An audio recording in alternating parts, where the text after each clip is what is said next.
Hello, Shumai, I'm Davy and this is my box. She may not look quite as she did in her prime, but she was a great place to work. Steam trains, and before that, wagons drawn by horses, had been trundling past this spot for a long time, before she was built in 1898. And by that time, of course, there was more than one line, so we had to find some way of controlling all the traffic. On the one line, the Porthcawl branch of the Great Western Railway, there'd be mainly coal coming down from the valley to the port. The other line is the PTR, built to serve the growing docks at Port Talbot. Little Porthcawl Dock couldn't compete with Port Talbot and was failing as a coal port when I came to this box just 2 years ago. They tell me Porthcawl is hoping for a new lease of life as a seaside resort. The old DLPR was an interesting line. It solved a problem for my stag, how to get his iron out to the world. The line started first with horse-drawn wagons way back in 1828. Apparently some people thought it was a strange thing to be investing in. Elsewhere people were using canals and the like to transport materials and even experimenting with locomotives.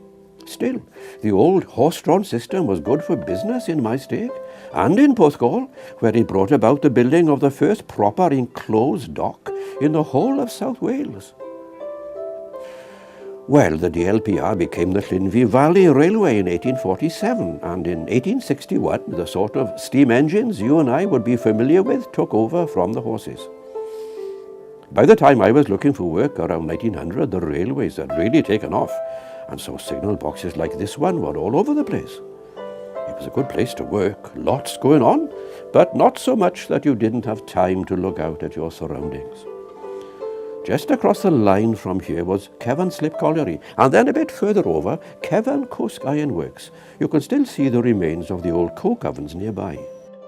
I used to love working this box at the weekends, especially in summer, when the trains would be coming down here with families in them on their way for a day trip to Porthcawl.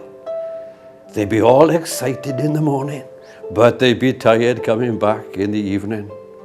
Not as tired, mind, as those forebears of theirs would have been on the Dufferin, Llinvi and Porthcawl Tram Road. They took 6 hours going down to the seaside and 8.5 coming back. Hardly worth going, man. My family have been associated with the railway for generations.